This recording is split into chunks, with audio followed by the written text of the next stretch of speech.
Next, we welcome back Ms. Annette Baudier, marine biologist and founder of Perros en Puerto, the first animal welfare organization in Oaxaca, Mexico. Good evening. Hello. Good evening. Hola. Nice to meet you finally. Nice to meet you. I have a question for you. It's basically people care about what affects them personally or their immediate families. Saving the planet seems to be an abstract concept, and it feels as if we almost have to wait for a disaster to happen to wake people up. Short of that happening, what can we do to give greater encouragement to people to think beyond themselves? Good question. Good question. Yes. Buenas tardes, Señorita Baudier. Thank you for your very important question. And I truly understand what you mean. That saving the planet could seem an abstract idea, yes. But even though some of the signs of the global warming are more subtle, like species becoming extinct in places you and I cannot see, there are other signs, many that are really very real and sadly much easier to measure. Some that have been predicted with certainty by scientists, including increased heat waves, drought, storms, and spread of human illness. All of these are occurring to different degrees across the globe. But to address your concern more directly, we can discuss the effect on Mexico now, because we are in Mexico only. Yes. So one of the worst and most immediately relevant conditions is drought in your country.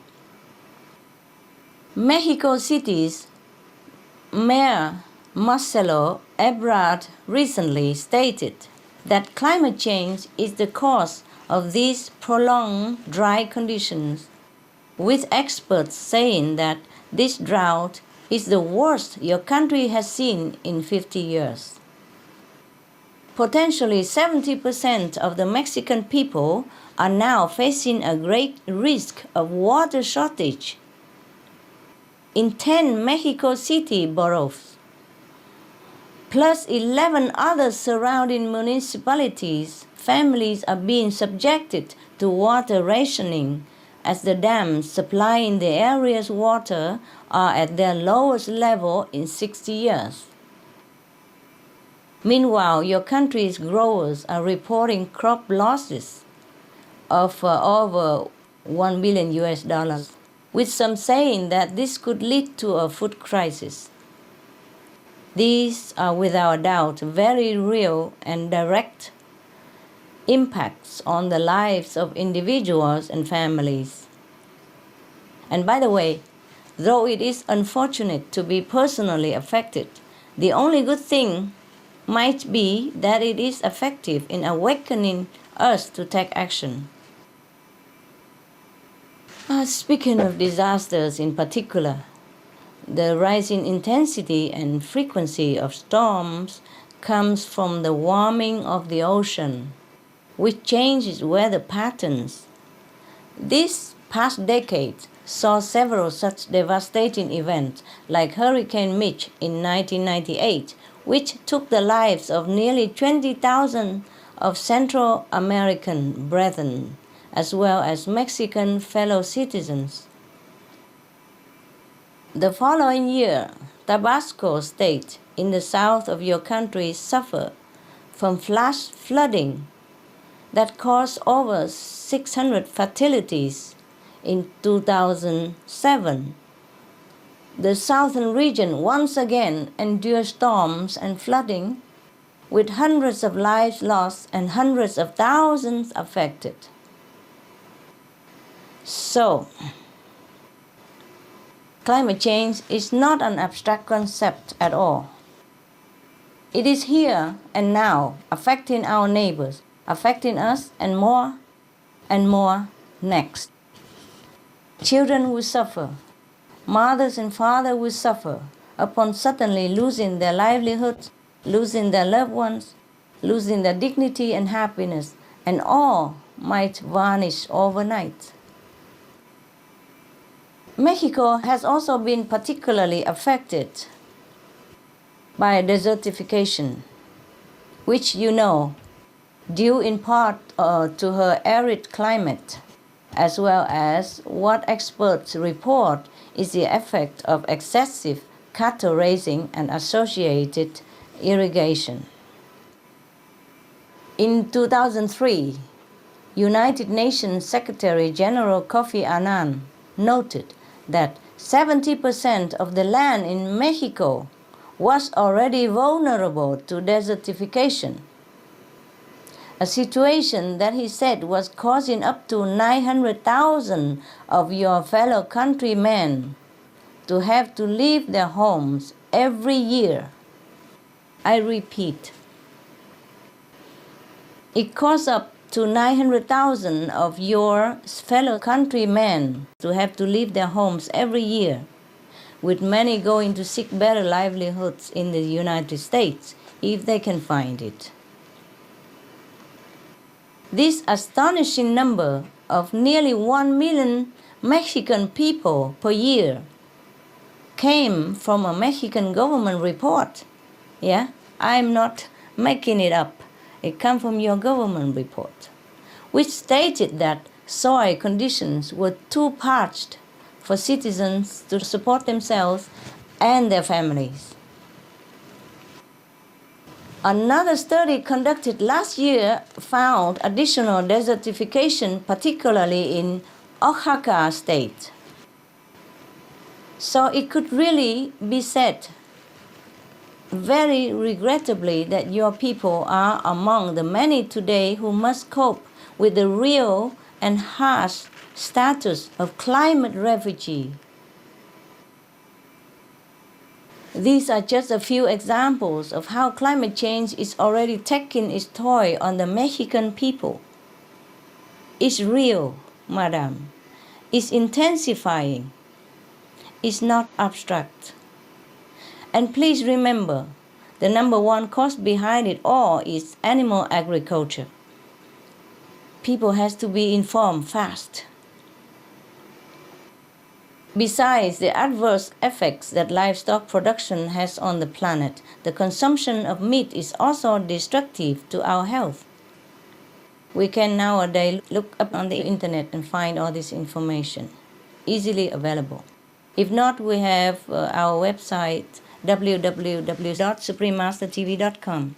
It's all free of charge, all the information we collect for people to inform themselves. We are talking about the health of individuals and their loved ones.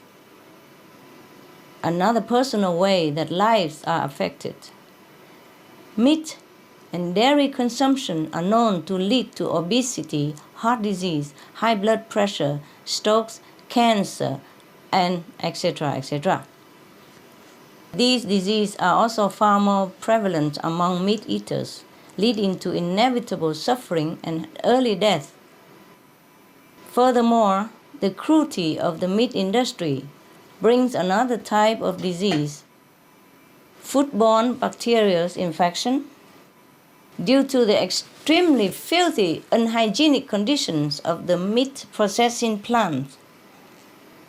That the excrement of the animals is not clean and remains on the flesh through processing.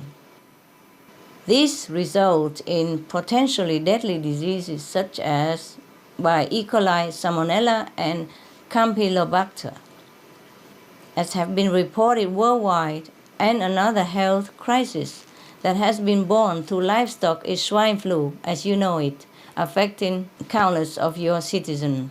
This pandemic is having a relentless, lethal impact on worldwide citizens, with more infections, more hospitalizations, more lost loved ones.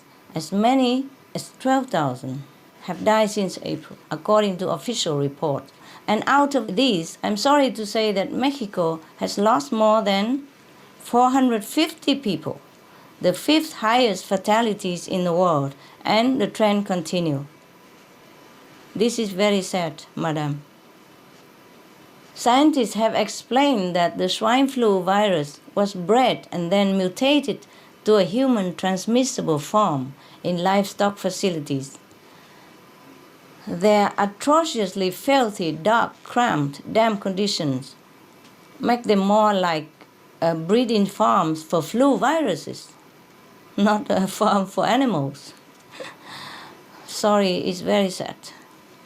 Therefore, it is the livestock industry that causes pandemics and, as we already said, is the major cause of global warming. The more pig and poultry farms that exist, the higher their numbers and concentration, the sooner the arrival of the next deadly pandemic. And the next one might make the present swine flu seem like nothing in comparison.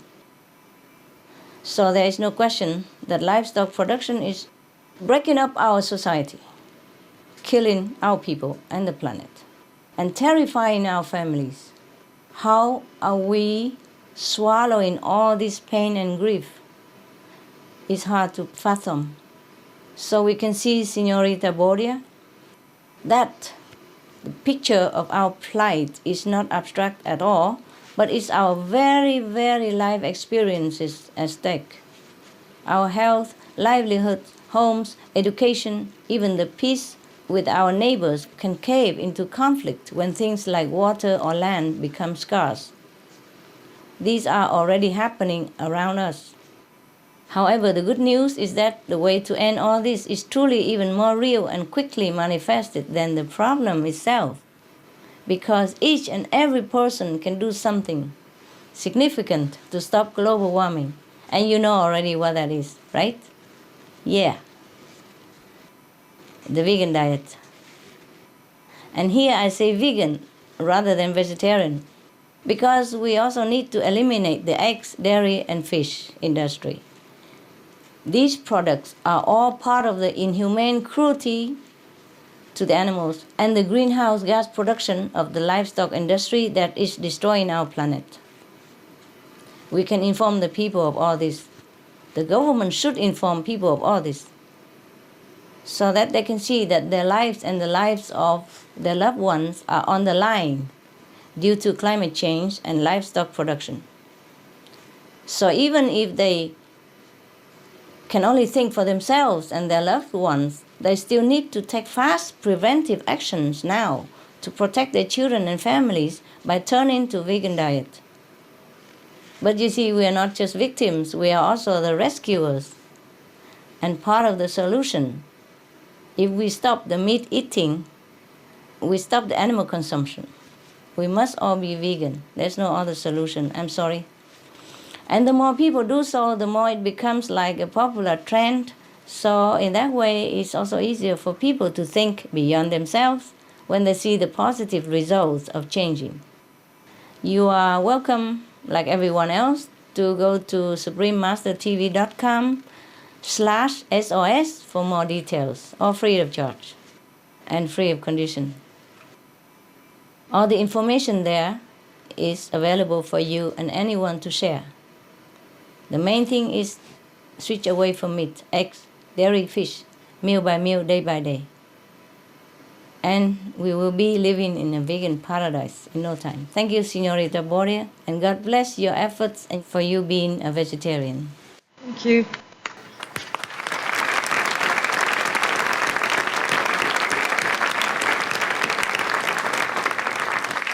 Many thanks, Supreme Master Ching Hai, for reminding us that we are not distant from the global warming, that it's affecting each of us intimately and personally. And thank you for reminding us that we can stop being part of the problem and immediately start being part of the solution.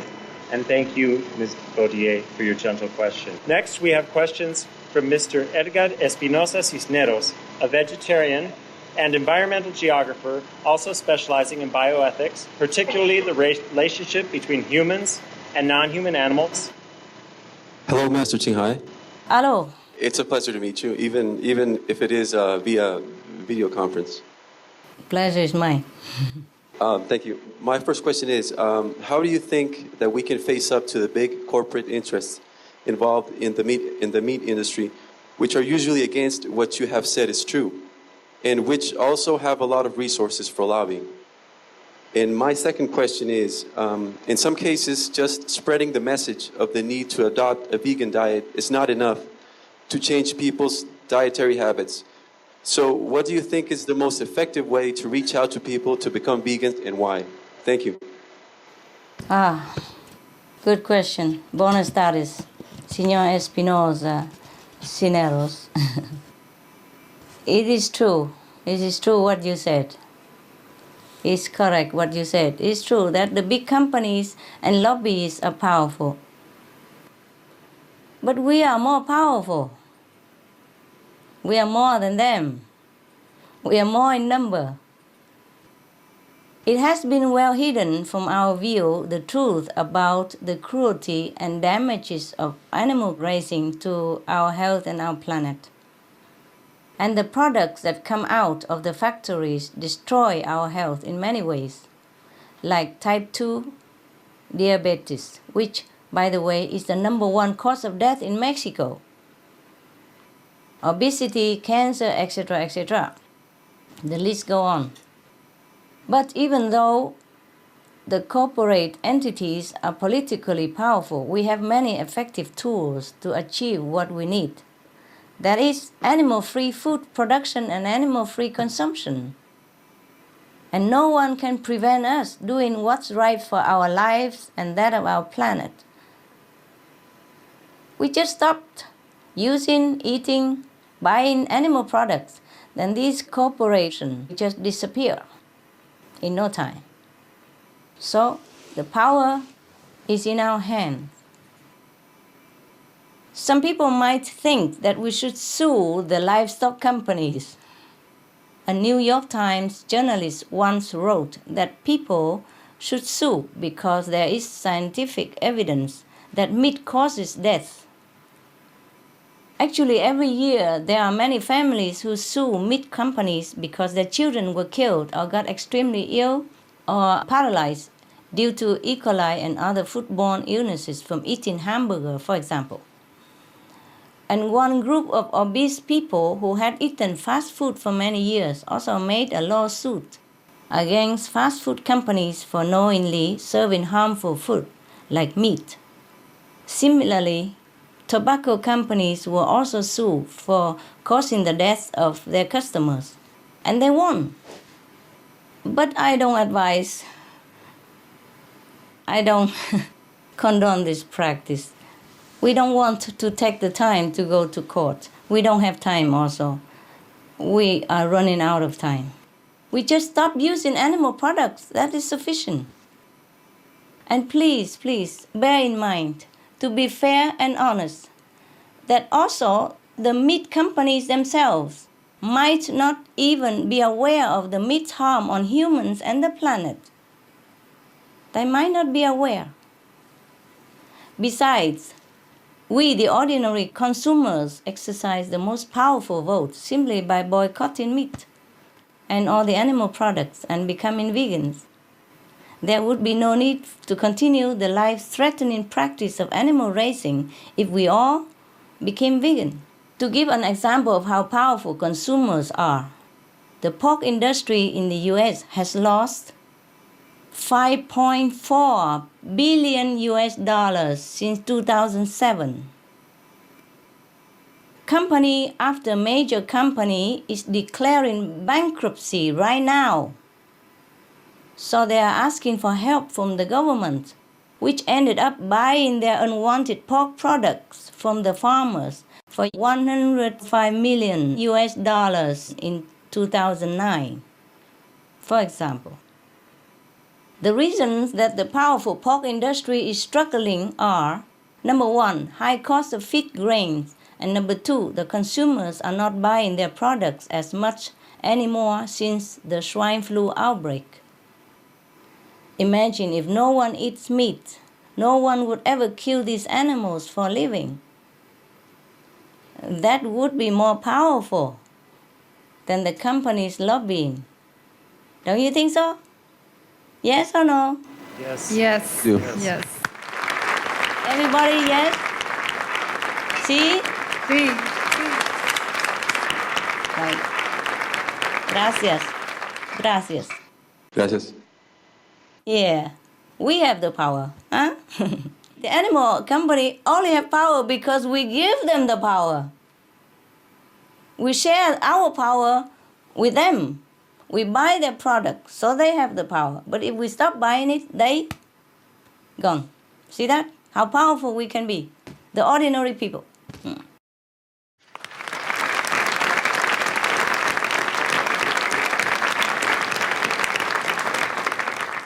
It's true that the big companies and lobbyists are powerful. But we are more powerful. We are more than them. We are more in number. We just stopped using, eating, buying animal products. Then these corporates will just disappear in no time.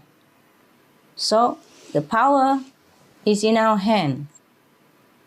Now, another way we can win over the animal industry is to promote organic vegan farming to replace animal agriculture. Mr. Howard Lehman, who was a fourth-generation cattle rancher, was one of the first to develop his ranch into a factory farm business. But after seeing the huge damages to the environment, the animal cruelty, and his own life-threatening health problems due to meat consumption, he quit. He changed. He became vegan, lost 130 pounds, and thus saved his life, and has become a high-energy, charismatic advocate for organic vegan farming and the vegan diet himself. He calls himself a hardcore vegan who knows that no animal has to die for him to live. He is very, very inspiring individual. There's another farmer, who had a concentrated pig farm, and his business wasn't even doing well at all. After rediscovering his true love for the intelligent, loving pigs that he had been suppressing in his heart since childhood, he quit his farm. He quit his animal farm. He switched to growing organic vegetables and did much better financially than before when he was still selling pigs. And as a hobby, he brought his now pet pigs to schools to show children how wonderful the pigs are. And yet, we have another pig farmer, now runs his own delivery company of organic vegetables. These are just a few examples of livestock farmers who choose to go into the vegan or organic vegan business, from the US to Iran to Vietnam to Taiwan. They changed because they had got new information, sometimes from other people, that there are better ways to be a farmer, a true farmer who grows life-sustaining products and works in harmony with the land. We too can be the ones who inform, who talks to the animal farmers one by one about the harms of meat and the benefits of organic vegan. We can do that. Some of them may already want to change to organic vegan farming, but maybe they don't know how. As the international demand is growing now for organic vegan food, I myself heard that a comprehensive national organic program has been developed in Mexico, in your country. I'm also happy to hear of these newly turned compassionate farmers, because if they remain meat farmers in the afterlife, they would not be in a good place at all. They would be in a very terrible, horrible, frightening place, which we might call hell. So I hope the people in the meat industry know this and save their souls. But please, Señor Cisneros, we have the reason to be encouraged. You see, there is a growing, mighty league of people and organizations who are campaigning for the interests of all humans and the animals in their own diverse ways. some of these advocates, whether for health, for the planet, for compassion, or for all these, are, for example, best-selling author John Robbins, Dr. T. Colin Campbell, and Kathy Preston. These are famous, successful people. Hollywood actor James Cromwell and Daryl Hannah. Famed Beatle founder Sir Paul McCartney. The famous scientist Dr. Jane Goodall, chair of the UN Intergovernmental Panel on Climate Change, and Nobel Peace Prize laureate Dr. Rajendra Pachauri. Government leaders like European Parliament Vice President Mr. Edward Macmillan Scott, Maneka Gandhi of India's Parliament, Dennis Kucinich of the US Congress, active organizations like Physicians Committee of Responsible Medicine in the US, the People for the Ethical Treatment of Animals, PETA, Humane Society of the United States, and so on, as ones who have helped to awaken countless people to the reality so that they can change their lifestyle for the better. These are the true pioneers of the fields and rightful stars and heroes of our time. Finally, everyone should also know that climate change will spare no one. If we don't change, we won't have a planet left. Then everyone from rich and powerful to poor, leaders to citizens, humans to animals, all will be gone, disappear. Do we want this state for our planet? Please tell me yes or no. No. No, we do not. No. No. Gracias.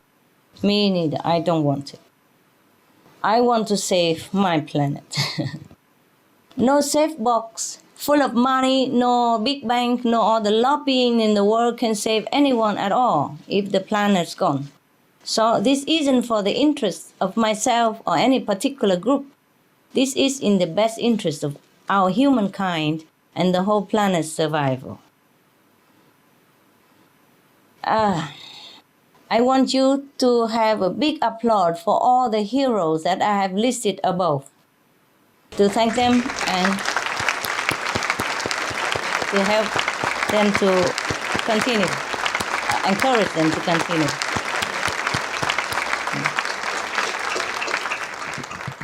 Now, your second question.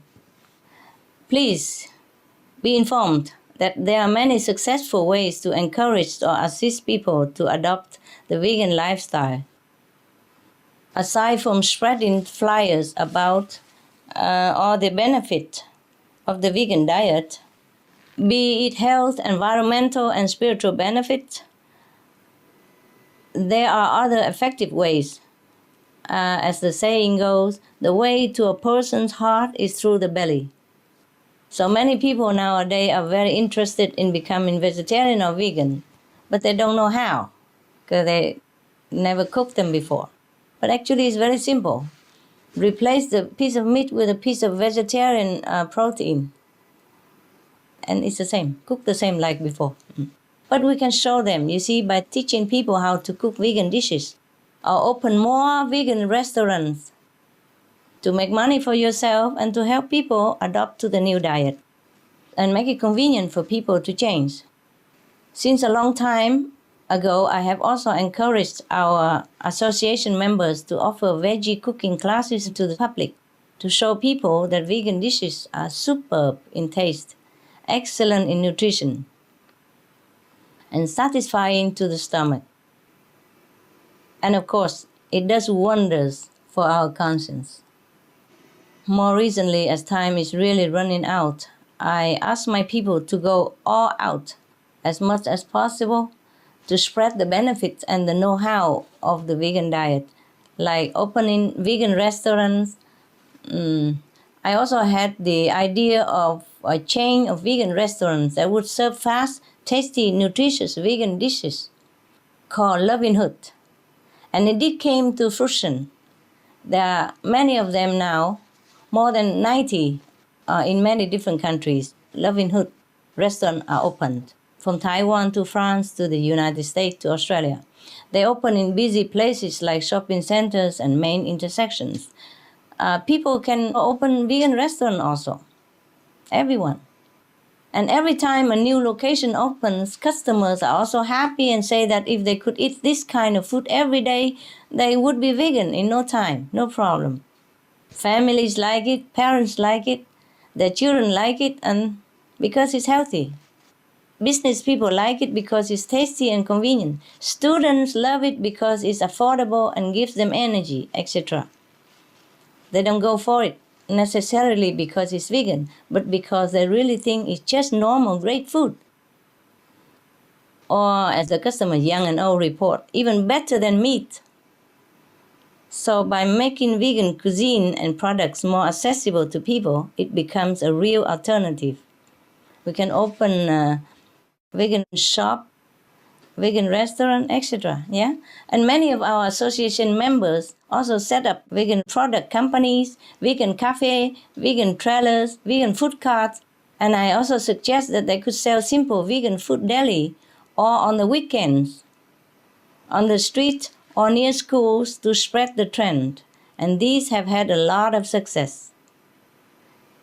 Even the small-scale enterprises were successful, meaning they simply cook a big batch of vegetable buns or sushi, for example, on the weekend and go out and sell them. And they sell more and more all the time. People love it, saying they can't believe it's meat-free, yet so delicious. So the more familiar and positive people feel about vegan food eating, the more easily they could switch to this lifestyle. We can help make it easy for others, introduce them to the veggie meat protein food alternatives, and tell them where they can buy it. We have all information on the internet, on our website also, www.suprememastertv.com. For example, at their local supermarket nowadays, there are many choices of all kinds of veggie beef, pork, shrimps, or tuna, soy milk, soy ice cream, vegan mayonnaise, even. Even tofu can be so flavorful and versatile if you know the right tips on how to cook it. So to help people transition to the vegan diet, I also made a short and easy program they can follow. It's called How to Veg for Starters, and it's very simple. 1. Veg before you shop, mean eating vegan food before you shop so you don't feel hungry when you're in the supermarket. 2. Go straight to the veg section of the supermarket. 3. Get veg recipes from internet or from friends or from a vegan organization. So many on the internet, you can never run out of it. You can also download free recipes and cooking shows, international cooking shows from suprememastertv.com/VEG. 4. Make supportive new veg friends. 5. Get info about veg benefits. 6. Spread the veg trend. 7. Feel like a saint. Isn't that a nice lifestyle? So, we make it a positive and fun new trend for people. Show them the great food, tell them all the countless and immediate benefit for their health and happiness and to save the planet for their children. And many of them will welcome this approach. Thank you, Mr. Cineros, for caring and doing your part as a vegetarian. God bless you. Thank you. And I wish you all the success in this endeavor to introduce veg to others. Thank you. You're welcome.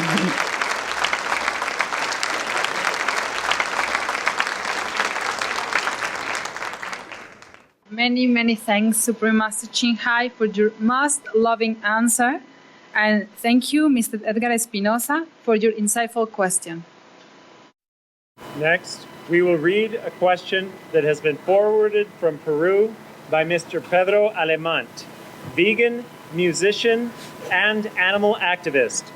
Mr. Alemant writes, People enjoy time with dogs and cats, and they always talk about respecting them. However, people eat other animals. What is your opinion about this? Hello, Señor Alemant. First, gracias por ser vegano. I would like also to know how people can have the heart to eat the moving, living, sentient, intelligent, loving creatures. Cows, pigs, chickens, fish, etc. are no different from our beloved animal companions. Perhaps people would do differently if they could just see their piece of meat for what it is, as real beings who had a strong will to live in dignity but had to die in anguish. There are many stories in the news about cows who run away to escape being slaughtered. They even run to the police station for refuge. You know that.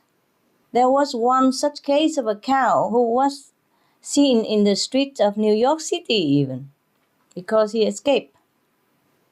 And one of the animal control staff was so moved by the cow's plight that she said until now she never made the connection that this sweet innocent cow with a face, with a will to live, would become her ground beef or her beefsteak. She said this realization hurt her heart, and she vowed that she and her family would be saving some more lives, like this cow's life. She became vegetarian on the spot. This cow was no different nor special compared to the rest of the thousands of her kind, murdered every day for meat. But just by seeing her as an individual, that she is a living, breathing, feeling creature, person's heart could change. So all it takes is a change in the way we see these animals, and for many of us, our compassion would awaken naturally. It's just that mostly all the farms, the animals, the suffering, the agony are hidden from our view. We only see the neatly packaged product that don't resemble who it originally was or where it has originally come from. If people can just understand other animals as being exactly the same as our dogs and cats and horses and birds, they will change. The so-called farm animals are same as our so-called pet animals, same in emotions, same in intelligence, or more even. Same in loving quality, same in attachment and loyalty, same in playfulness and love of life. For example, many researchers say that pigs are more intelligent than dogs in some ways, and more intelligent than a 3-year-old human child. Can you imagine killing a 3-year-old human child with intelligence and feeling to eat? The pigs are more intelligent than a 3-year-old human child. We cannot kill the pig to eat. That's very cruel, very gross, very unacceptable. But because people are so misinformed, that's why we do what we do. But from now on, if we are informed and if we want to save the planet, we have to stop killing any animals at all. People who live with chickens often report that each one has a distinct personality. Dr. Leslie Rogers and Dr. Chris Evans of Australia each separately found that chickens are not only very socially complex, but they are as mentally capable as monkeys. And monkeys are very intelligent, we all know that. Both chickens and sheep can recognize and remember the faces of dozens of others of their kind, just by seeing pictures of their faces. Even fish are incredibly intelligent and sensitive. Israeli scientists taught some fish to get food from listening to a particular sound, and after 5 months they still remember what they learned. Imagine? And this is not to talk about the tremendous invisible benefits these animals could bring to humans' lives and homes, even the fish. Mother cows, when their babies are sold off to another farm, are known to go through all odds to break out of their own farms and travel sometimes 30 miles in unfamiliar land to be reunited with their child.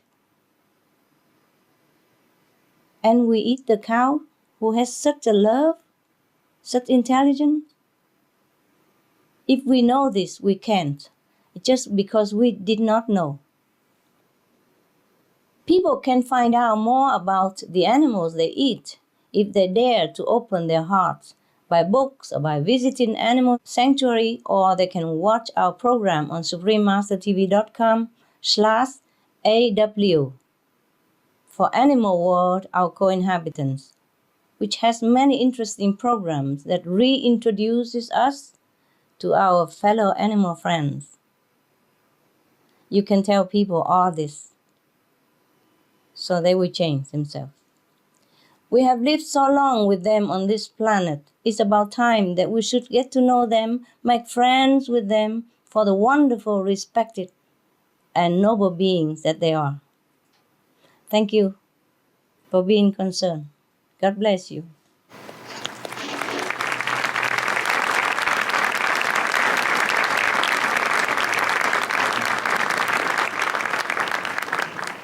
Thank you, Master, so much for your wonderful answer and full of love.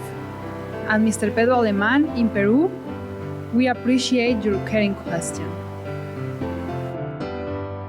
Some of the benefits of a vegetarian diet: lowers blood pressure, lowers cholesterol levels, reduces type 2 diabetes, prevents stroke conditions, reverses atherosclerosis, reduces heart disease risk 50%, reduces heart surgery risk 80%, prevents many forms of cancer, stronger immune system, increases life expectancy up to 15 years, higher IQ, saves 70% of the total cost of $40 trillion for reducing global warming, uses 4.5 times less land to grow food, conserves up to 70% clean water, saves 80% of the cleared Amazonian rainforest from animal grazing, a solution for world hunger. Free up 3.4 billion hectares of land, free up 760 million tons of grain every year, half the world's grain supply, consumes 1/3 fossil fuels of those used for meat production, reduces pollution from untreated animal waste, maintains cleaner air, saves 4.5 tons of emissions per U.S. household per year, stop 80% of global warming, plus more.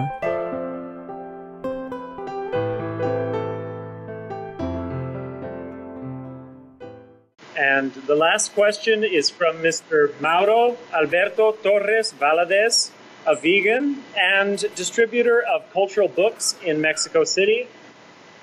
Buenas tardes, maestra. Buenas tardes. Muy honrado en saludarla. Maestra, cuando nos volvemos más y más espirituales y comprendemos que todos los seres son hijos de Dios, podemos comunicarnos con ellos. Algunas almas son lo suficientemente afortunadas para comunicarse con los animales y las plantas. Podemos también comunicarnos con las fuerzas de la naturaleza. Y si es así, ¿cómo podemos desarrollar esa habilidad de hablar con el agua, la tierra, el viento, el fuego, etcétera? También podemos hablar con los tornados y huracanes y poder detenerlos. Podemos también hablarles a las almas de los consumidores de carne en un nivel espiritual y pedirles que cambien. Sí, very interesting question, señor Torres Valares. ¿Cómo está, señor? Bien, maestra, muy honrado de saludarla. Muy bien. Good question. Buena pregunta? Yes. You are right, Señor. We can communicate with other beings through developing our spiritual connection with the universe. The elements of nature are not lifeless, inert things. Many of the forms in nature are manifestations of great divine consciousness, such as the mountain, the seas, the rivers, the planets, the sun, the stars, etc. Their animating love and benevolent quality to benefit other creatures on this planet. We can talk with them and hear them speak to us if our level of consciousness is developed enough. Actually, we are all connected with every being in the universe. So everything we do, say, and think affects the atmosphere and those around us. We already are talking through the vibration that we send out every day, the positive or negative energy that we emit. Because we are also made of vibrations and energy. A very simple example is that we know our mind affects our body's health. If we think too many negative thoughts or have an angry or worrying attitude, we get headaches, high blood pressure, sometimes pain in the neck, we say, yes, and ulcers in the stomach. Now, some scientists have discovered that our mind can also influence others' physical health as well. Imagine that. So, for example, there are many studies on hospital patients with heart disease, on AIDS, etc. Some people were asked to pray for a group of these hospital patients without the patient knowing. And researchers call it healing intentions. And the health of the patients who were prayed for improved much more than the group of patients who were not prayed for. All the studies found this effect also on plants and biochemicals in test tubes. They physically responded differently to people's thoughts. That's why the Buddhist teachings say to keep pure thought, speech, and actions. That's why Jesus Christ said, "Do not judge, so that you may not be judged. Do unto others as you would have others do unto you." Because our intention alone provokes a reaction. As you suggested, it would be nice to talk to the souls of meat eaters and ask them to change. However, as pure as the human soul is, it has been covered by too much dust, that is, our habits and misinformation that we collected over our lifetime, or over many lifetimes actually, if we can see back to the past lives. In fact, under some special circumstances or hypnotism, people can see their past lives as well and prove it. On top of that, we eat meat, a heavy, violent, suffering-filled substance that has blocked our ability to communicate with each other telepathically, with each other even, from human to human. That is why we still need to provide physical information and use spoken words and written language for people to process the truth. People mostly are good people. It's just that they are too busy to even stop and think about where their food comes from and how it affects them and their planet. Much less think about how the meat producing process is endangering their lives and their only planet. So we can pray inside that the people will change. But it is also important for us to translate our noble intention into tangible actions, to change people's minds and their hearts.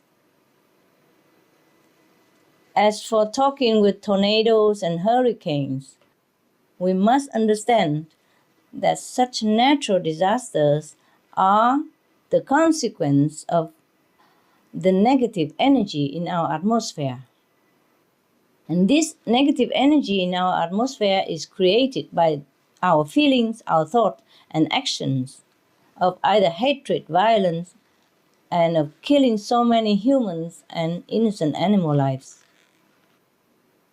Even if we managed to talk to one of them and to stop one storm, how can we stop the next and the next? If we don't change our disaster-breeding, provoking way, then disaster will never end. I'm also in tears whenever there is a natural disaster anywhere in the world. My heart aches for the suffering of the people. I feel what they feel, and I'm very, very much saddened. But we can only stop the disaster once and for all by tackling the root problem, that is, by stopping the killing of human and mass murdering of innocent animal lives. Only when we walk in peace and love on this earth will the earth and nature respond peacefully to us. As we sow, so shall we reap. That's what it said in the Bible. Only when we are compassionate and vegan, meaning we don't harm any other creature, can we be protected from harm. If we protect others, we will be protected. And as more of us become vegan, the spiritual consciousness of humankind can be elevated higher. The doors of communicating with the other beings of nature might be open at that time, as you would like. But first, let's continue striving to touch people's hearts and minds to change to a vegan lifestyle and to love the precious animals and our respected planet. Then the changes in our world could happen in more surprising speed than you think. Muchas gracias, Señor Torres Valares. God bless you for being a vegan.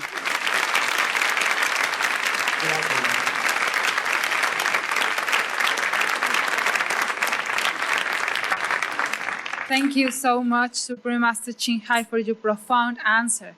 And thank you, Mr. Alberto Torres, for your thought-provoking question.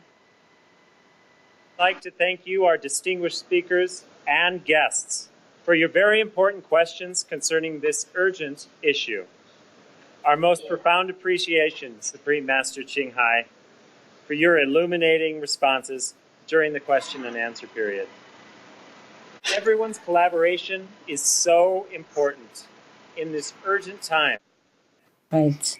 We can reverse global warming and save the planet by adopting a vegan diet. We pray that every heart and every soul on this planet awakens to Earthling's collective, noble mission. And together, we can move forward into a glorious and bright future. So be that.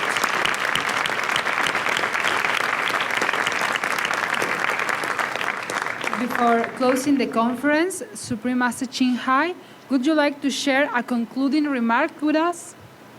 I'd be honored to.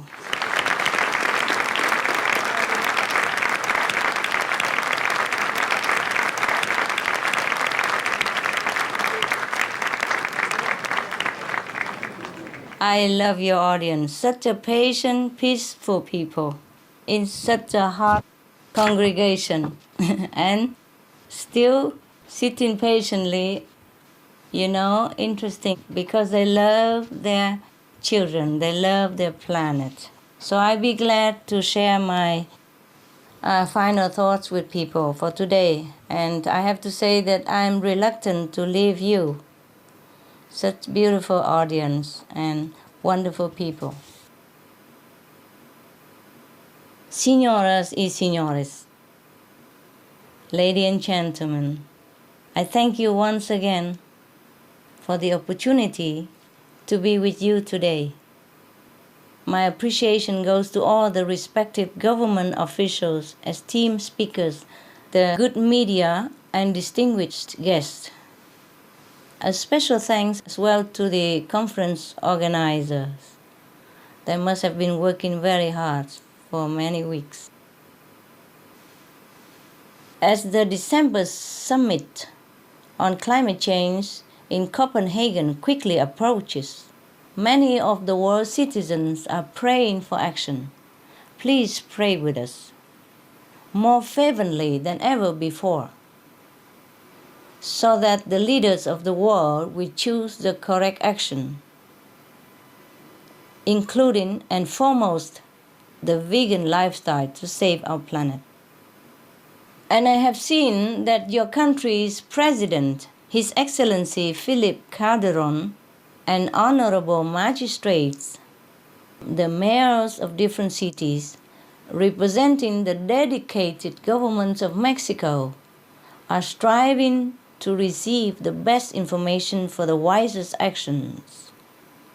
I laud these heartening signs and wish that the time today can serve as another step in your confident strides forward to do what is right for your country and the world. The most important is to please choose to be vegan.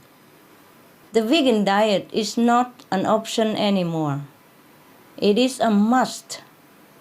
It is an obligation if we want to save our only planet.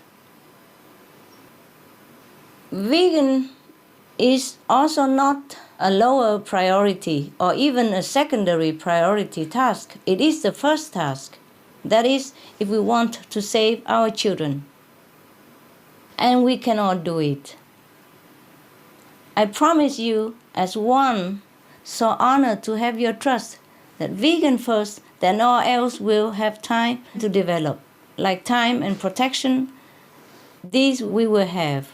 We will have more incredible inventions to beautify and upgrade our planet in the future if we all became vegan and save our planet. Because the compassionate energy will generate much more incredible miracles and intelligence than we could imagine. And if you believe in miracles, we will also definitely have the miracle of a compassionate, heavenly-like vegan world. Tell me that we can do it. Tell me that we can be vegan. We can do it. Yes? We See? can do it. Yes. Sí. Sí, gracias.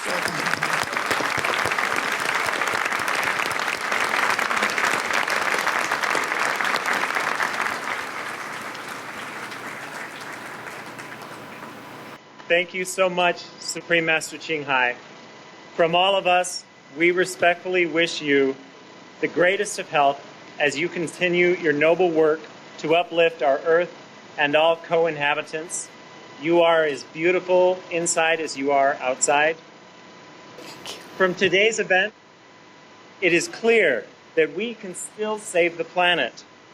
And it's not only rescuing our beautiful home, but moving into an age of peace and enlightenment where all lives are valued, where each being is accorded freedom and dignity. We can have a truly golden era that we have only dreamed of, heaven on earth. The way to reach it? Simply by adopting the compassionate, earth-saving, and healthful vegan diet. At this point, let us to resolve to be veg, go green, to save the planet. Shall we say that together? Ready? Be veg, go green, and save the planet.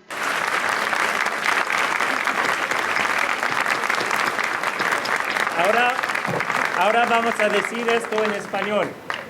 Sé vegano, sé ecológico, salva el planeta. Otra vez. Sé vegano, sé ecológico, salva el planeta. Muchas gracias.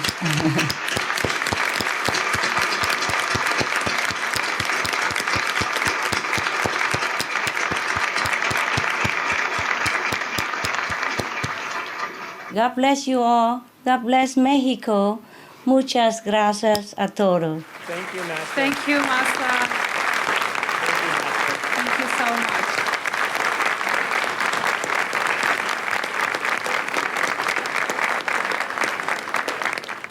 We extend our most sincere gratitude to the Honorable Mr. Alonso Dominguez Ferraez, the City of Orizaba, and the State of Veracruz for co-hosting this meaningful conference. And we'd like to thank you, all the participants, for contributing your love and full support to our joint efforts to protect and preserve our planet. May each individual throughout the entire world be blessed and adopt a resource-saving, earth-saving, and life-saving vegan diet. Esteemed guests, please join us in celebrating the beauty of our planet through our wonderful green performances, a tribute to Mother Earth. Please enjoy. Our first performance will be presented by Mr. Enrique Chavez Marquez. Mr. Chavez Marquez is a celebrated musician here in the state of Veracruz, who has dedicated his musical talent and inspiration to protecting our earthly home. Through his music, he invokes people's compassion. Please welcome with a warm applause Mr. Enrique Chavez Marquez, who will present two wonderful songs that he composed entitled Save the Planet and Save the Environment. Buenas noches, Orizaba. Buenas noches, Veracruz, México. Buenas noches, el mundo que nos escucha. Quiero decirle a mi gente, cuidemos el medio ambiente, no seamos tan inconscientes en nuestra forma de actuar. Los ríos se están secando, el aire contaminando, los glaciales deshielando. Esto debemos parar. No desperdicies el agua, ahorra para mañana. Recuerda que nuestros niños la van a necesitar. Cuando vayas en la calle, no tires tu basurita, llévatela a tu casita y ponla en su lugar. Ya basta, ya no tires más el agua. Ya basta, el bosque no tales más. Ya basta, no tires más la basura. Ya basta, el mundo hay que salvar. Es triste ver los arroyos que un día fueron cristalinos, donde el abuelo de niño solía irse a bañar. Hoy están contaminados de basuras y aguas negras. Ya no existen pececitos, destruyeron su hábitat. ¿Y qué me dices del bosque con la tala inmoderada? Nuestra fuente de aire puro un día puede acabar. Y nuestra fauna silvestre ya va desapareciendo. Y dime qué estás haciendo para cuidar tu hábitat. Ya basta, ya no tires más el agua. Ya basta, el bosque no tales más. Ya basta, no tires más la basura.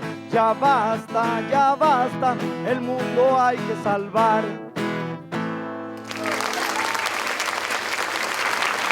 Gracias. That was very heartwarming. Thank you for that song. It's beautiful. Gracias. We'll perform the next song, Save the Environment.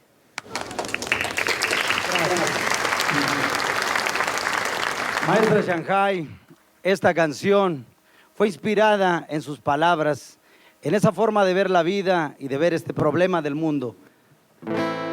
El planeta se está muriendo y dime qué estás haciendo para poderlo salvar. Vuélvete vegetariano, ecológico y humano, hazlo por la humanidad. Si te vuelves generoso, comprensivo y piadoso, sé que podemos cambiar a este planeta nuestro que se encuentra muy enfermo. Lo tenemos que aliviar, que se escuche en la radio, que se lea en la prensa. Este canto SOS es para nuestro planeta. Que escuchen los africanos, que escuchen los australianos, asiáticos y europeos, también los americanos. Vuélvete vegetariano, ecológico y humano. Vuélvete vegetariano, hazlo por la humanidad. Vuélvete vegetariano, ecológico y humano. Vuélvete vegetariano, el planeta hay que salvar. Vuélvete vegetariano, ecológico y humano. Vuélvete vegetariano, hazlo por la humanidad. Vuélvete vegetariano, ecológico y humano. Vuélvete vegetariano, el planeta hay que salvar. SOS, SOS, el planeta hay que salvar. SOS, SOS, el planeta hay que salvar. SOS, SOS, el planeta hay que salvar. Gracias.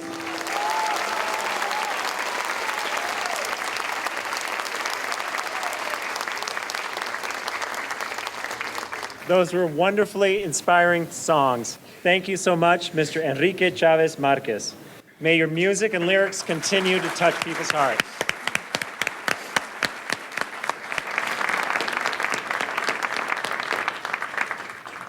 Now, for the second part of our concert, the dance group Olin Kiahuatl, meaning movement of the rain, in Nahuatl, will perform the pre-Hispanic Danza de los Concheros. This is incredibly rich in symbolism. The dance, originally in 7 movements, has its roots in a divine apparition in Mexico in 1531.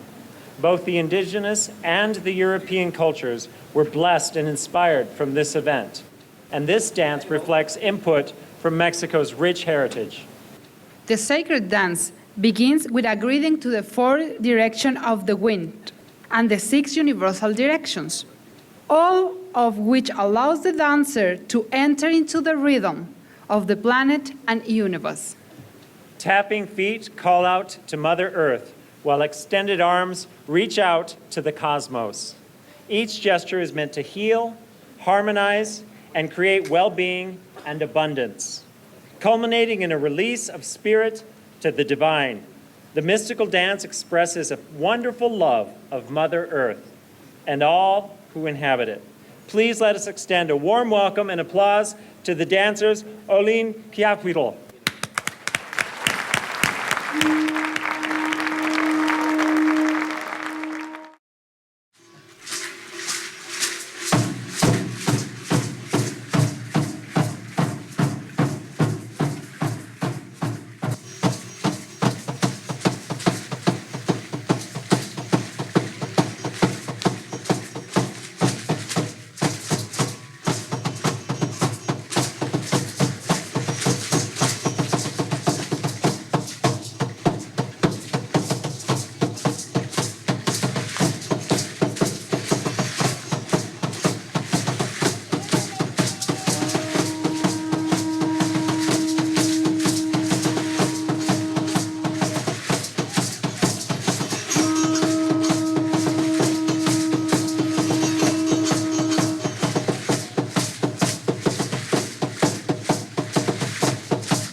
That was really unique and heartful.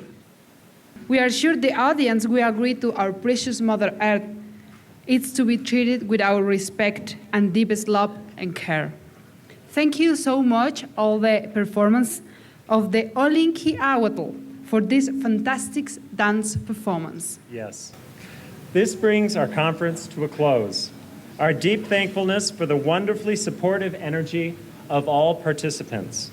Your determination to do whatever is necessary to save this planet will make it happen. To our global audience, your openness to hear the facts and come to your own conclusion how we can rescue our beloved planet. It's the green race against the time. It's much appreciated. A special, profound gratitude to Supreme Master Ching Hai, who is a constant guiding source of wisdom, benevolence, and encouragement that humanity can understand. Indeed, that each individual on Earth must understand that the organic vegan diet is the only solution to the dire situation which we face now. Be veg, go green, and save the planet. Together, we can do it. Please, please spread this message to every corner of the globe, all across the planet. Be veg, go green, and save the planet. Thank you so much.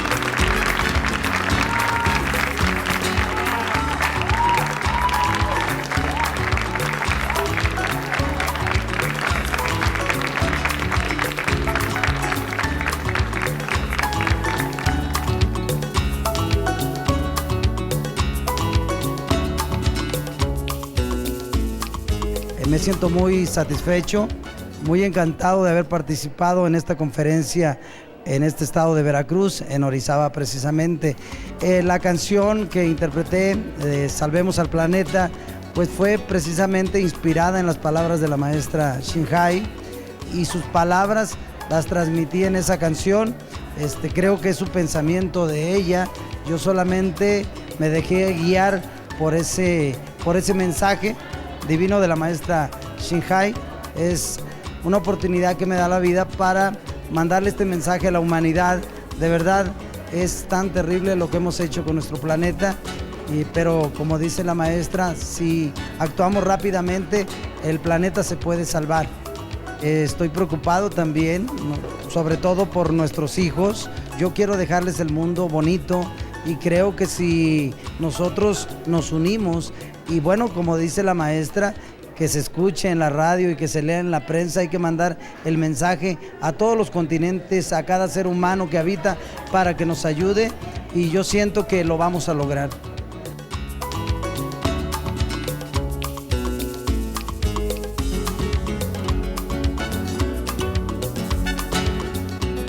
¿Qué le ha parecido la conferencia? Excelente, la verdad deberíamos de hacer conciencia para todos, y es muy importante hacer conciencia igual para los alumnos, hacerles conciencia a la gente, a tu familia, a tus seres queridos. Y si empezamos por nuestros alumnos, esto los llevarán el mensaje a su casa, llamarán el mensaje a todo mundo, pues podemos decir a todos los rincones que se pueda, ¿no? ¿Qué opina de cambiar su alimentación a una dieta vegetariana? Excelente, no me gusta la carne. No me gusta la carne, no. Prefiero los vegetales. Que es una excelente persona, que es una persona que ha tomado conciencia de todo esto, y que gracias a ella tomemos conciencia a todos los seres humanos. Más que nada, que Dios le bendiga en donde quiera que se encuentre, y que el mensaje que lleve lo lleve de todo corazón a todos los seres. Sea usted ecologista, sea vegetariano, y salva al país.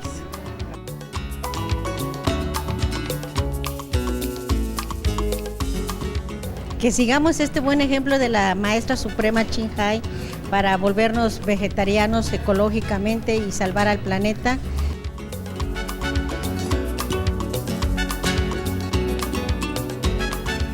Es ya la tercera vez que tengo la oportunidad de estar presente. Ya lo estuve el 5 o 6 de marzo, y en un evento que tuvimos en Veracruz, que me tocó coordinar, que fue la Expo Ambiente 2009.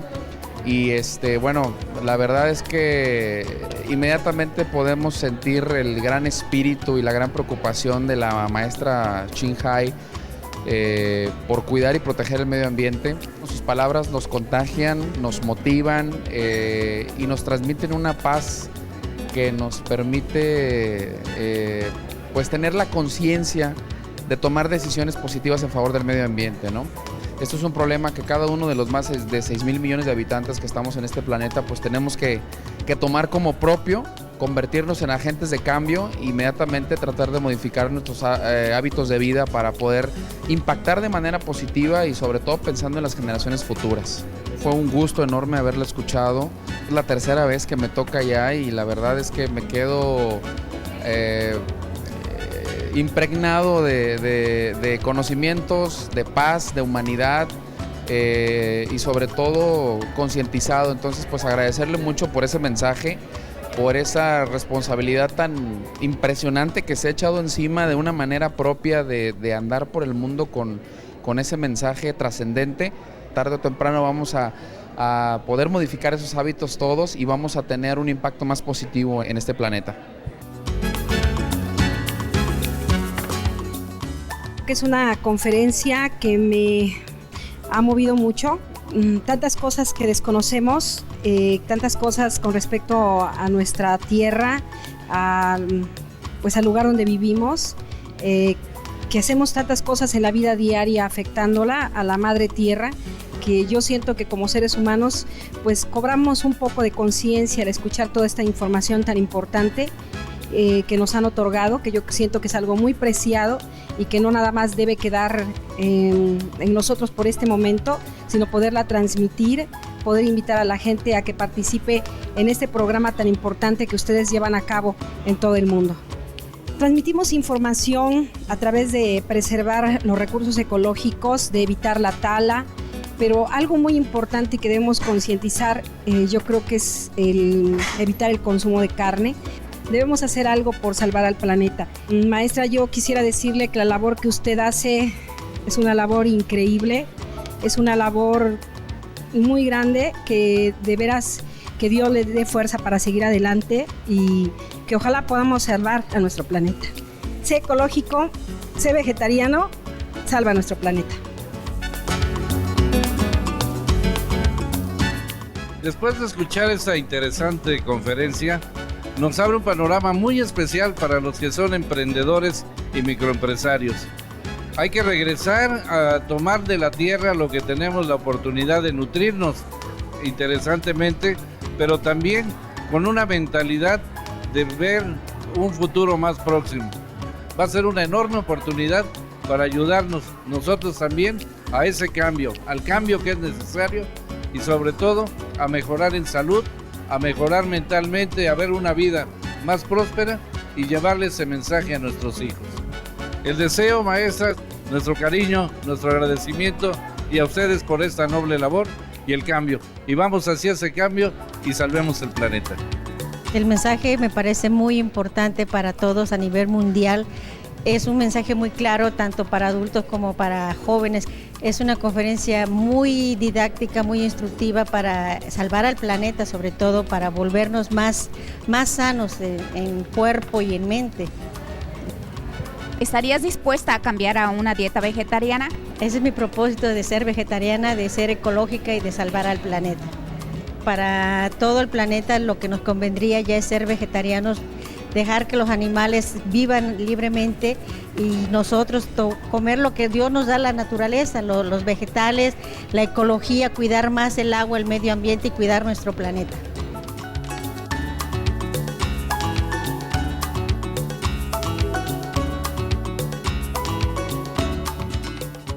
Usted como ciudadana del mundo, ¿qué aconsejaría hacer a todos los ciudadanos del mundo? Bueno, pues a mí me gustaría que todos se concientizaran de que realmente esto es un grave problema que se está presentando mundialmente, ¿no? Que no nada más es algo, como dice la maestra, es algo abstracto, sino es algo que se está viviendo y nosotros nos hemos dado cuenta por los cambios que se han venido actualmente en cuanto al clima, ¿no? Muchos cambios, muchos desastres que se han afectado a nuestra humanidad, porque eso, como dice ella, no es una solución de los gobernantes, sino de todos los que habitamos este planeta, ¿no? Y de nosotros depende la solución, que nosotros pongamos nuestro granito de arena. Sé vegetariano, sé ecológico, salva al planeta.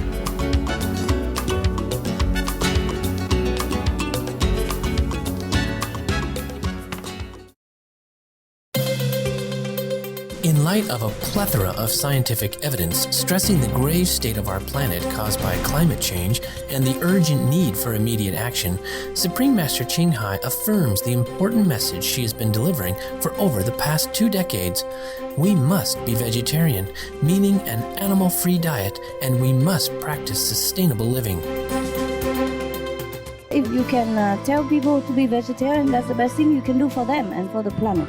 Even we can keep all the airplane, we can keep all the car, we can keep all the thing now, because CO2 is not as bad as the conscience sickness, and not as bad as spending so much water on animal raising and wasting land and deforestation and transportation. The significance of a vegetarian diet, one that is animal-free, is further supported by a 2006 UN report, Livestock's Long Shadow, which states that raising animals for livestock generates more carbon emissions than all of the world's transport combined. Furthermore, in late 2009, the World Watch Institute published a new study called Livestock and Climate Change, which revealed that livestock and their byproducts account for at least 51% of the annual worldwide greenhouse gas emissions. In fact, farm animals also release other noxious gases, including methane, a gas that is 72 times more potent a greenhouse gas than carbon dioxide over a 20-year period. After over 20 years of sharing her knowledge on how to live a balanced life while pursuing a spiritual path, Supreme Master Ching Hai continues to dedicate her time and effort to uplift and enhance the life of all beings. Motivated by her unconditional love and overflowing compassion for our planet and its co-inhabitants, humans and animals alike, Supreme Master Ching Hai selflessly accepts invitations to share her insights and wisdom on the topic of global warming and climate change, such as at gatherings with our association members, symposiums, interviews, video messages, or via live video conferences and the like.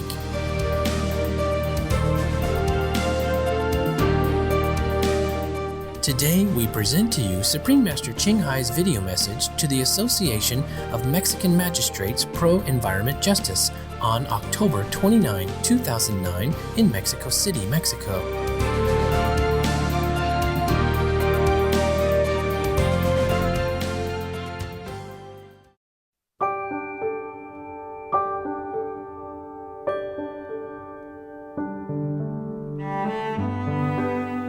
Greetings,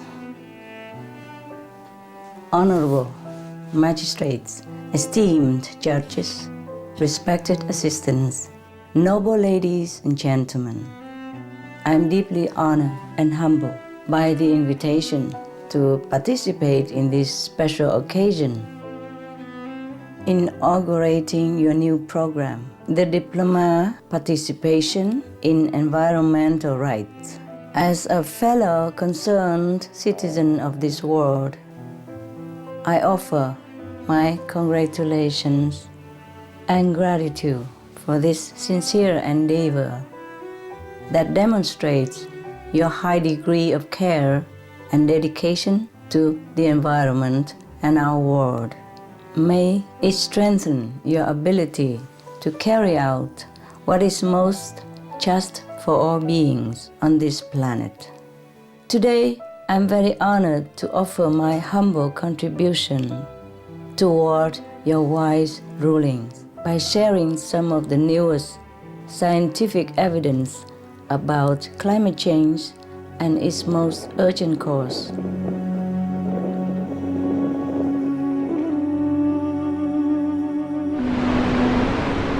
A. Climate effects and threats. We have signs of imminent crisis are evident in all corners of the world. First, Storms have nearly doubled in intensity over the past 5 years, as we can see in Mexico's own recent hurricanes and floods, which left damage, trauma, and grieving families.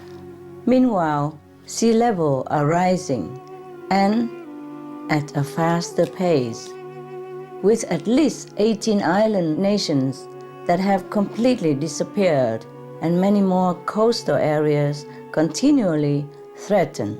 Once towering glaciers are receding so fast that over 2 billion people are already short of water and food. Many more suffer shortage as tens of thousands of rivers and waters are gone or drying. Mexico herself is currently undergoing the worst drought in nearly 70 years, with 300,000 fellow human beings now dying each year due to climate change.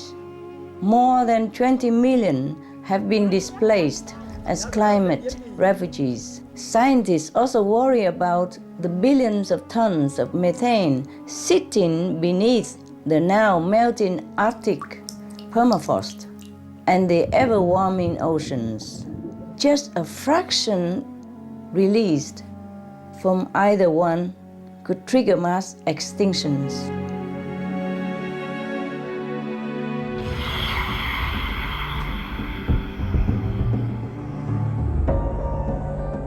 B. The cause. What causes these damaging changes? It's not cars, ships, or planes. It is not coal plants, and it's not even all the smoke-spewing industries in our world. The number one cause of global warming is livestock. Recent research tells us that livestock raising is responsible for more than 50% of the world's greenhouse gas emissions. Livestock is the single largest source of human-generated methane, a greenhouse gas that traps at least 72 times more heat than CO2, as measured over a 20-year period. The good news about this heat-trapping methane is this gas is also more short-lived than CO2 and disappears very quickly by comparison. CO2, carbon dioxide, stays in the atmosphere for thousands of years, while the lifetime of methane in the atmosphere is only about 12 years. In other words, methane does much more damage in the short run, but if we stop it, we will be able to reverse the trend of global warming very fast. Therefore, to rapidly halt global warming, to halt the emission of methane, we must stop its number one source, that is, livestock breeding.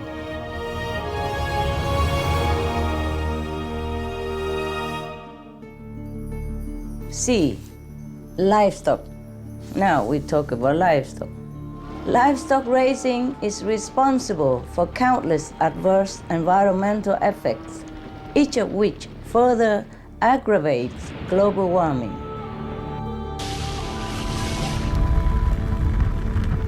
According to the United Nations and other studies, livestock raising is known to cause the following devastating effects. 1. Deforestation. Livestock raising is the single largest human use of land and the main reason for deforestation.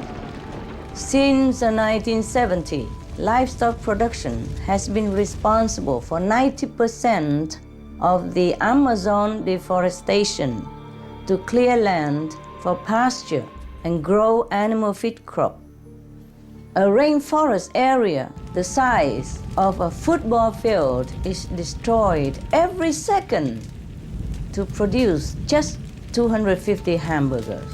Scientists warn that if we continue on this damaging path, the Earth's forest will soon stop absorbing greenhouse gases and instead will start to release huge quantities of carbon dioxide, CO2. Moreover, deforestation for livestock activities also produces black carbon. Black carbon is a greenhouse particle that is 680 times as heat-trapping as CO2 and causes the ice sheets and glaciers around the world to melt even faster. Up to 40% of black carbon emissions come from burning forest for livestock. 2. Soil erosion and desertification. Over 50% of the world's soil erosion is caused by livestock, which along with deforestation leads to desertification. 3. Biodiversity loss.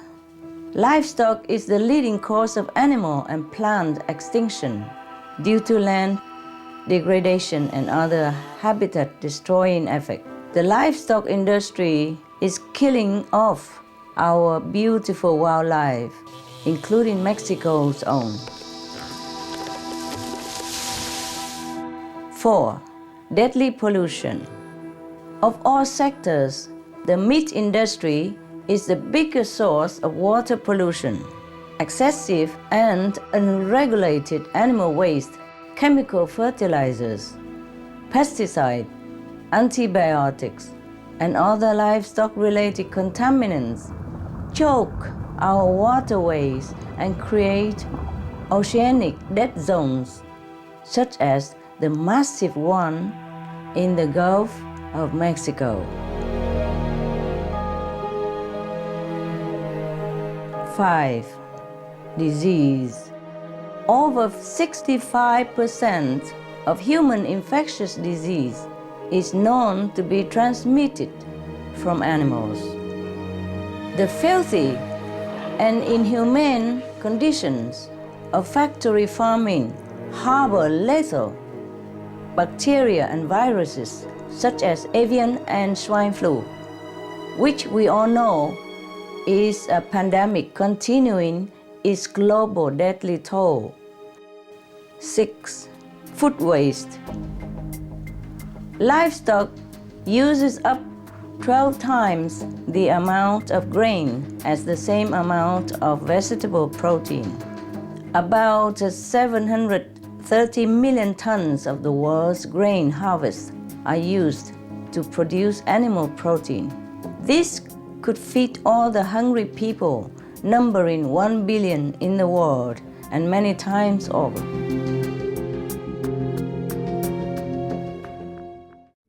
7. Water waste.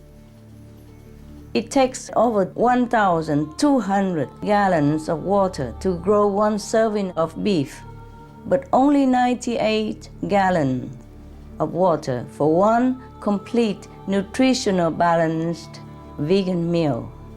While 1.1 billion people lack access to safe drinking water, we waste 3.8 trillion tons of precious clean water each year for livestock production.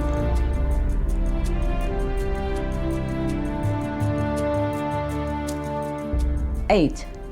Energy and resource waste.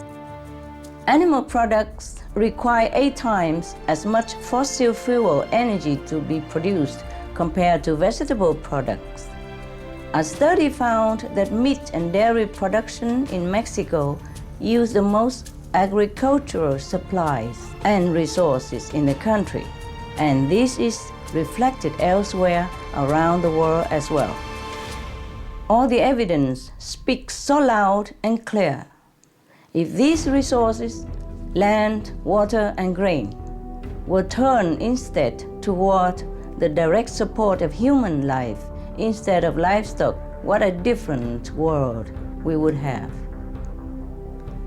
Respected climate scientists, including Dr. James Hansen of NASA, Dr. Carlos Nobre of Brazil's National Institute for Space Research, and Dr. Rajendra Pachauri, head of the UN Intergovernmental Panel on Climate Change, IPCC, all have stated that reducing meat consumption or becoming vegetarian would be an effective solution to global warming. That is, we have to live an animal-free lifestyle, a compassionate lifestyle. Now, I will present just some of the many benefits of a vegan organic diet.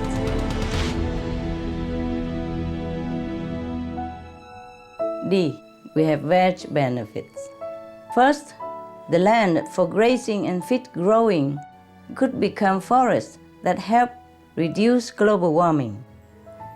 In addition, if all tillable land were turned into organic vegetable farmland, not only would people be fully fed, but up to 40% of all the greenhouse gases in the atmosphere could be absorbed. This is in addition to the elimination of over 50% of emissions caused by livestock raising.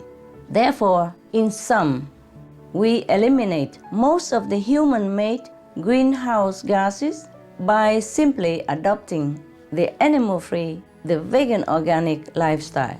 This also leads to considerable financial saving for world governments. It has been calculated that by shifting to a vegan diet, the world's governments would save $32 trillion by 2050, or a full 80% of total climate mitigation costs. Finally, of course, there are the excellent health benefits of the vegan diet, which has been shown to prevent cancer significantly. It prevents and reverses heart disease and diabetes. It boosts the immune system, extends longevity, and preserves the health, intelligence, and calmness of the adults and children alike.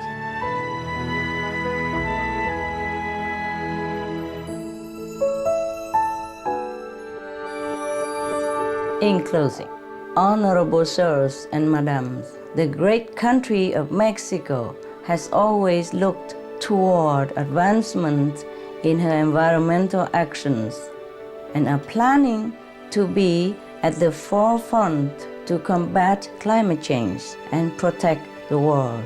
The Mexican Constitution even states that all persons have the right to an environment appropriate for their development and well-being. Bravo. At this most urgent time for the planet, I beseech your honorable graces to please help your country and our world spare lives from the impending global warming calamity. If you don't, there will be too massive a catastrophe, too immense a suffering upon people, families, the children, that our conscience might never be able to bear it. I can only honor you with the truth when I say that we must become vegan to save our planet. We cannot wait for the sustainable energy and green technology to be available and used by everyone. It would be too late. I call upon the courage of all council present with the authority and power vested in you. May you lead your co-citizens toward the noble, virtuous, life-saving, and planet-sustaining path. Thank you for your attention. God bless you all. God bless us all. God bless Mexico. Muchas gracias.